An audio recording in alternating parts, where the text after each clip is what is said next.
సర్వశక్తుడు నాకు గొప్ప కార్యము చేశారు. ఎవరు అంటున్నారంటే ఇది వచ్చి చదువుది ఇదేంటంటే 26 చదవండి. మరియా అప్పుడు మరియా ఇట్లా నేను నా ప్రాణము ప్రభువుని ఘనపరుచుతున్నది. ఆయన తన దాసురాలి దీనస్థితిని కటాక్షిస్తున్నది. నా ఆత్మ నా రక్షకుడైన దేవుని యందు ఆనందించుతున్నాడు. ఎవరంటారంటే మరియమ్మ అంటుంది. ఏమంటుందంటే దేవుడు పరిశుద్ధాత్మ గాబ్రియల్ దూత మరియతో మాట్లాడాడు. ఏమని మాట్లాడాడు? మరియతో మాట్లాడినప్పుడు ఏమంటుంది? అప్పుడు మరియా ఇట్లా నేను ఏమంది? ప్రభువు ఆమె పైన చదవమ్మా. నా ప్రాణము ప్రభువునే ఘనపరుచున్నది. ఏంటని చెప్పాడు గాబ్రియల్ దూత? అమ్మ నువ్వు గర్భం ధరిస్తావని చెప్పినప్పుడు ఇక్కడ ఏమంటుంది? నా ప్రాణము ప్రభువుని ఘనపరచు. ఎంతో సంతోషపడుతుంది. స్త్రీలు ఉన్నారు, అనేక మంది స్త్రీలు, యవనస్తులు ఉన్నారు, అనేక మంది అనాస్తులు, లోకంలో అనేక మంది. అయితే మరియా హృదయం ఎటువంటిదంటే పరిశుద్ధమైనది, పరిశుద్ధమైన నామము. ఎందుకంటే పరిశుద్ధమైన ఆమె హృదయము, నీతిమంతురాలు, యథార్థవంతురాలు. ఆమె చాలా మంచిది, యెహోవా దేవునికి ఇష్టమైన బిడ్డ. లోకం నశించిపోతుందని మరి ఆ యెహోవా దేవుడు ఆలోచించి ఆయన ప్రియకుమారుణ్ణి మరి లోకమునకి పంపించారు. లోకమునికి ఎలా పంపించారంటే లోకమంతా నెతికినప్పుడు ఏ కన్యక కూడా పరిశుద్ధురాలుగా కనపడలేదు. అయితే మరియా పరిశుద్ధురాలు కనపడింది. ఈ మరియా ఎలా జరిగిందంటే మరి యేసుకి ప్రధానమైంది. అయితే వివాహం అవ్వలేదు. అయినప్పటికీ ఆమె పరిశుద్ధురాలు కనుక ఆయన్ని ఏర్పరచుకున్నాడు దేవుడు. మరి అది ఏర్పరచుకున్నప్పుడు అమ్మ నీకు గర్భం ధరిస్తామని చెప్పినప్పుడు అప్పుడు అంటుందంట నా ప్రాణము యెహోవా ప్రభువుని కనపరుచున్నది. ఆయన తన దాసురాలే దీనస్థితిని కట్టాలి. దాసురాలు పేదరాలు ఏమంటుంది? మనమైతే ఏమంటాం? ఇదేంటి నాకు ఇప్పుడు గర్భం ఏంటి అని అనేక రకాలుగా మనం బాధపడవచ్చు. చూసిన వాళ్ళు కూడా అనేక రకాలు బాధపడవచ్చు. మరియాను కూడా చాలామంది దూషించారు. అయితే అప్పుడు ఆవిడ ఏమంటుందంటే నాకు ఇదేంటని ఆమె భయపడలేదు. ఏమందంటే నా ప్రాణము ప్రభువుని ఘనపరుచుతున్నది. ఆయన తన దాసురాలి దీనస్థితిని కటాక్షించండి. నా ఆత్మ నా రక్షకుడైన దేవుడు గొప్ప కార్యం చేశానన్నది. ఎలా ఉంది? గొప్ప కార్యం చేశాడన్న. అయితే లోకంలో ఏమనుకుంటారంటే రకరకాలుగా అనుకోవచ్చు. ఆమె పరిశుద్ధురాలు కాప, నీతిమంతురాలు కాప, వినయమైన మనస్సు గలది కనుక ఆమె హృదయంలోనే భద్రపరుచుకున్నది, హృదయంలోనే ఆనందించింది, హృదయంలోనే దాని నా దీనస్థితిని దేవుడు కటాక్షించాడు. ఏం కటాక్షి? లోకమంతా డిసెంబర్ నెల వస్తే మరియమ్మనే జ్ఞాపకం తీసుకుంటారు. ఆ తల్లిని జ్ఞాపకం చేసుకుని ఎంత దీనస్థితిని కటాక్షించాడంటే దేవుడు. ఆవిడ దీనురాలైనప్పటికీ దేవుడు ఘనపరిచాడు. ఘనత ఎక్కడంతే మరి దేవుని దగ్గరే ఉంది. ఇక్కడ ఏమంది? పరిశుద్ధ నామం ఆమె మీదకే వచ్చింది. పరిశుద్ధ నామం అంటే దేవుడు మనల్ని ఎంతో ఘనపరిచాడు. మనకైతే లోకం వైపు చూస్తాము కానీ దేవుని వైపు మాత్రం చూడదు. చిన్న వయసు అయినప్పుడు కానీ కన్యక అయినప్పుడు కానీ దేవుని ఘనపరిచింది, దేవుని ఆరాధించింది, దేవుని స్తుతించింది. అట్టిదిగా కాకుండా ఏమంది? మరి కింద చదవమ్మా. వారి హృదయముల ఆలోచన విశేషము గర్విష్ఠుల చెదరగొట్టురు. గర్విష్ఠులు చెదరగొట్టడానికి సిద్ధపడ్డారు. కానీ గర్విష్ఠులు రకరకాలుగా చెప్పుకున్నారు మరియమ్మ గురించి. అయినప్పటికీ ఆమె ఏ మాట కూడా లక్ష్య పెట్టలేదు. అంటే లోకంలో ఉన్న మాట లక్ష్యపెట్టి దేవుని మాటే లక్ష్య పెట్టింది. దేవుని నామమే గొప్పదే. దేవుని నామం పరిశుద్ధ నామము. అంత పరిశుద్ధంగా మన లోకంలో ఎవరు కూడా లేరు. అందునిమిత్తమే ఆమె బైబిల్లో లిఖించబడదే. ఈ డిసెంబర్ నెల అంతటా కూడా ఆమెనే కనపడుతున్నారు. ఆమె నామము పరిశుద్ధ నామము, పరిశుద్ధమైనది కనుక 48, 49. ఆయన అప్పుడు ఇక్కడ ఏమన్నదంటే 49, సర్వశక్తిమంతుడు నాకు గొప్ప కార్యం చేశాను. సర్వశక్తిమంతుడు గొప్ప కార్యం చేశానని ఆమె హృదయంలో ఏంటమ్మా, గనుక ఇది మొదలుకొని అన్ని తరముల వారు నన్ను ధన్యురాలు అందరు. ధన్యురాలు అంటారు ఆవిడని. ఎవరంటారు? ధన్యురాలు. ఎంత ధన్యురాలు, ఎంత అదృష్టమంతురాలు చూడు. మరి సామెతల గ్రంథము 31, 30 వచ్చిన చదువు.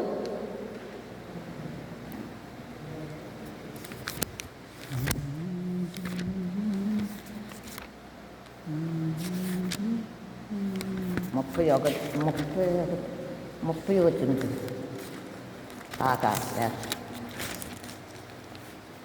ప్రియమైన సోదరులారా, అది మనం గ్రహించలేక 30 అండి. యెహోవాయందు అందము మోసకరము, సౌందర్యం వ్యర్థము. యెహోవాయందు భయభక్తులు కలిగిన స్త్రీ కొనియాడబడు. చూసావా, స్త్రీకి అంత ఘనత వచ్చింది. చూసావా, స్త్రీకి అంత ఘనత ఇచ్చాడు, అంత ఆదిత్య ఇచ్చాడు. ప్రతి విషయంలో కూడా స్త్రీయే ముందుకుంటుంది దేవుని సన్నిధిలో. ప్రతి విషయంలో కూడా, ప్రతి గ్రామంలో కూడా ఎక్కడైనా సరే పురుషులు రావటం లేదు, కానీ స్త్రీలు కనకపోదు. స్త్రీకి ఆదిత్య ఇచ్చాడు దేవుడు. స్త్రీకి ఆదిత్య ఇచ్చినందువల్ల మనం ఇంత ధైర్యంగా దేవుని సన్నిధిలో మరి మనం మోకరిస్తున్నాం. అలా మోకరించినందువల్ల ఏమవుతుంది? ధన్యురాలన్న బిరుదు పొందుకుంది మరియమ్మ. మరి ఎంత చక్కని మనసు చూసేవా, మన మనసు శుద్ధిగల మనసు, పరిశుద్ధ నామములు అంటే మనసు ఆవిడది. అటువంటి నామం మనకుందా? లేదు. లోకమై పాపమై చూస్తాం, ధనం కొరకు, ఆవిడ కొరకు, దీని కొరకు పాపులాడుతున్నాం, కానీ దేవుని సంపాదించుకుంటాం అన్నది మనలో లేదు. లోకంలో ఎక్కడా లేదు. దేవుడు పరిశుద్ధుడు కనుక మనం కూడా పరిశుద్ధులాగా. ఆయన రాజులకు రాజు కనుక మనము రాజుల బిడ్డలము రాజులుగానే ఉండాలి. అయినా ఉంటున్నామా? ఉండలేదు. ప్రతి విషయంలో కూడా దేవుడు మనల్ని గణపరుస్తున్నాడు. మనం ఆయన స్తుతించకపోయినా, ఆయన గణపరచకపోయినా మనల్ని గణపరుస్తున్నాడు. ఆయన మనల్ని గణపరుస్తున్నాడు. దేవుని బిడ్డలుగా ఉన్నాం. బిడ్డలుగా ఉంటాం. మన క్రియలు చక్కబెట్టుకోవాలి. మన క్రియలు ఎటువంటివి అని చక్కబెట్టుకోవాలి. మన క్రియలు మానుకుంటం లేదు. మన హృదయము ఘోరమైన వ్యాధి కలది. ఆ హృదయంలో ఎంత చెడు ఉన్నదో మనం గ్రహించలేకపోతున్నాం. ఆ హృదయం నడిపించిన ప్రకారంగా నడుస్తున్నాం, కానీ పరిశుద్ధాత్మ నామం ప్రకారంగా మనము నడటం లేదు. పరిశుద్ధాత్మ నామం ప్రకారం మనం నడతలేదు. ఇప్పుడు అందము మోసకరము, సౌందర్యము వ్యర్థము. యెహోవాయందు భయభక్తి కలిగిన స్త్రీయే, కానీ మన అందరం స్త్రీలమే. లోకంలో అనేక మంది ఉన్న స్త్రీములు.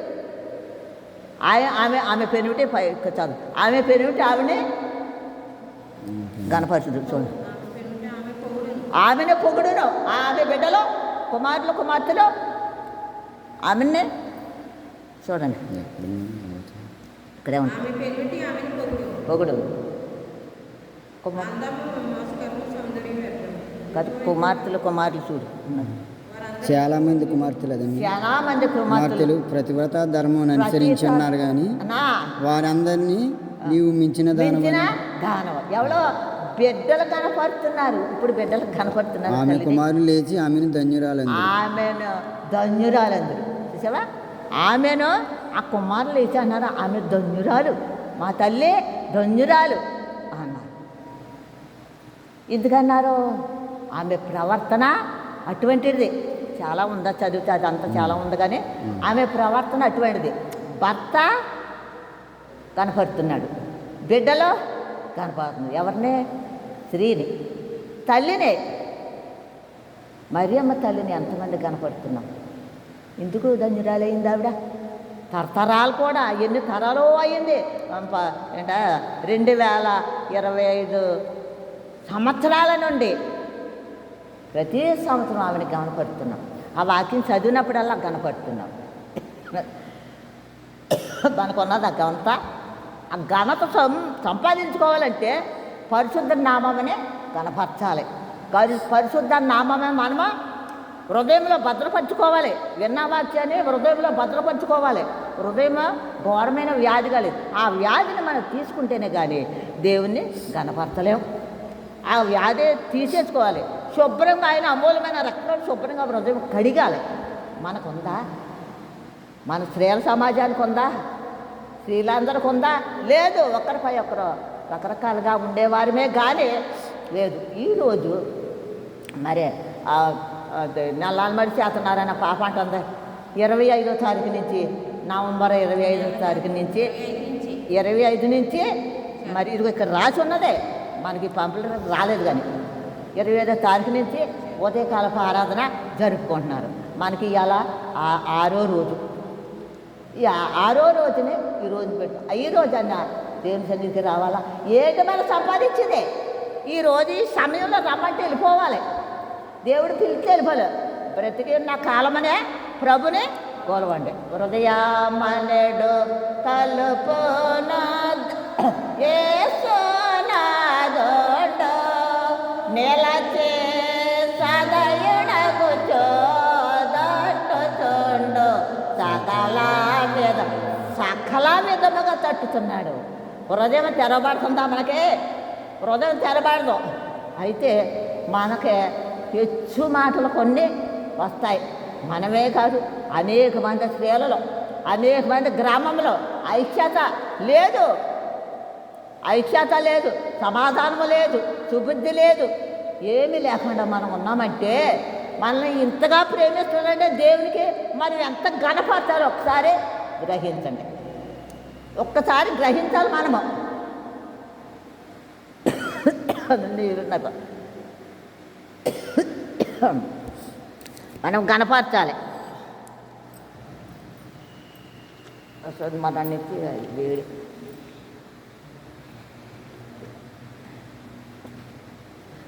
ఆమె నా కుటుంబంలో బిడ్డలో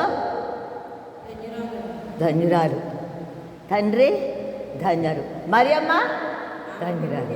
ఆమె స్త్రీలే, మనము స్త్రీలు. అంతేనా? ఆమె స్త్రీయే.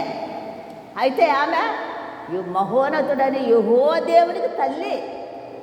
ఎంత ధన్యురాలు, ఎంత ధన్యురాలు. వింటున్నాము, చిన్నప్పటి నుంచి వింటున్నాం. ఒక్క మాట కూడా మనం జాగ్రత్తగా ఉంచుకుంటాం లేదు. అయితే ఇదిగో ఇక్కడ ఏమందంటే సర్వశక్తిని చదవమ్మా 49:49. సర్వశక్తిమంతుడు నాకు గొప్ప కార్యము చేసిన గనుక ఇది మొదలుకొని ధన్యురాలందరూ. ఆ తర్వాత కింద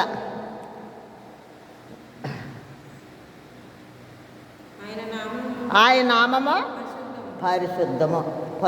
ఈరోజు వంశం మందే పరిశుద్ధమైన నామము. పరిశుద్ధమైన నామమునే మనము గణపరచాలి, స్తుతించాలి, మోకరించాలి. రేపేమి సంభవించిన నీకు తెలీదు. దేవుడు చెప్తున్నాడు. ఈనాడే మనదే. ఈనాడే ఏం చేయాలి? మనం చేసే పని ప్రార్థన చేయాలి, దేవుణ్ణి స్తుతించాలి, గణపరచాలి. ఆయన నామమునే గణపరచాలి, మనం గణపరచాలి. అలా గణపరచిన ఎడల మనము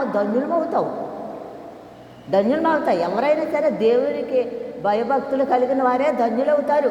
భయభక్తులు కలిగిన రాత్రివాక్యం, భయభక్తులు కలిగిన పరలోక రాజ్యం కూడా వెళ్తారు రాత్రివాక్యం. అయితే మనం ఆయన గణపరచాలి, ఆయనకి మనం ఆయన్ని స్తుతించాలి. ప్రతి దినము ప్రతి క్షణము కూడా స్తుతించాలి. ఆయన స్తుతించినప్పుడు అప్పుడు ఆయన వింటా ఉంటాడు. విననల్లకుండానట్లు నా చెవులు మందం కాదు. ఆయన మందం కాదు ఆయనకి. మనం ఇక్కడ ఎంతమంది ఉన్నామో ఆయన చూస్తున్నాడు. డిసెంబర్ పండుగ రోజు కాదు, నెల వరకు మేము చిన్నప్పుడు డిసెంబర్ నెల నవంబర్ నెల వస్తేనే పండగే పండగ. రేడియో అంటే మాకు తెలియదు. రేడియో వస్తుందని హై బాబో ఎంత సంతోషం సార్. డిసెంబర్ నవంబర్ కానించే సంతోషం. మరి చాలాను ఏం ఊడ్చిపోయారు? బస్సింగ్ గొడ్లు ఊడ్చిపోయారు. అవి చిన్నగా పాలులాగా ఉండి చిన్న అవి పరిగేరుకుని తెచ్చుకుని దంచుకుని మూటగట్టి దాచుకుని ఎందుకు పాలపోకి అమ్మా. అట్టి పరిస్థితుల్లో ఇప్పుడు మనకి అంత ఔషార్యం ఇచ్చాడు దేవుడు. ఎంత ఆనందం ఇచ్చాడు దేవుడు. ఆయన నామముని ఎలాగా మనం కనపరచాలి? ఒక్కరికైనా 1 గంట దేవుని సన్నిధి గడుపుట 1000 గంటలుగా శ్రేష్టమని చెప్పాడు. నువ్వు పడుకున్నప్పుడు, నువ్వు నడిచినప్పుడు, నువ్వు కూర్చున్నప్పుడు కూడా దేవుని పరిశుద్ధ నామమునే గణపరచండి. ఆయన పరిశుద్ధ నామమునే గణపరచండి. మనం గణపరచట్లేదు. దేవుని యందు భయభక్తి లేదు. అదే పడిన దేవుని యందు భయభక్తి లేదు. అయితే ఇక్కడ ఉన్నది ఆయన నామము పరిశుద్ధమైన నామము. ఇంకొక చెప్తున్నాను,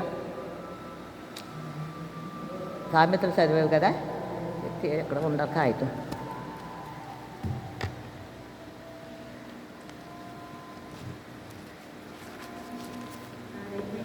అయిపోయిందా?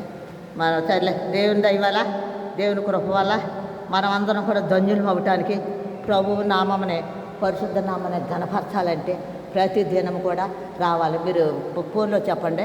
ఈ పంపులు కూడా మరి ఇంటికి పంచిపెడతారో లేకపోతే వస్తారు కదా పుత్రులకి అందరికీ అవి ఇవ్వండి. అందరు కూడా రేపు నుంచి బాగా వస్తారు. అందరు కూడా దేవుని మాట అందాం.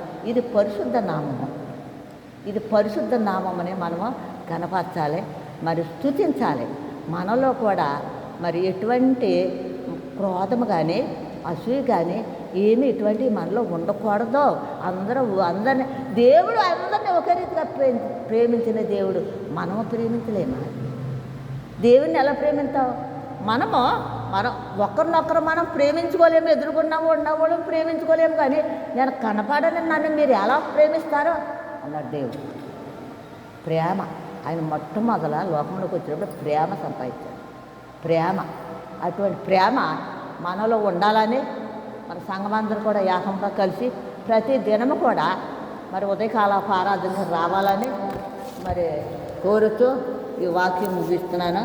దేవుడు ఈ రోజున మనకి ఎంత అవకాశం ఇచ్చిన దేవునికి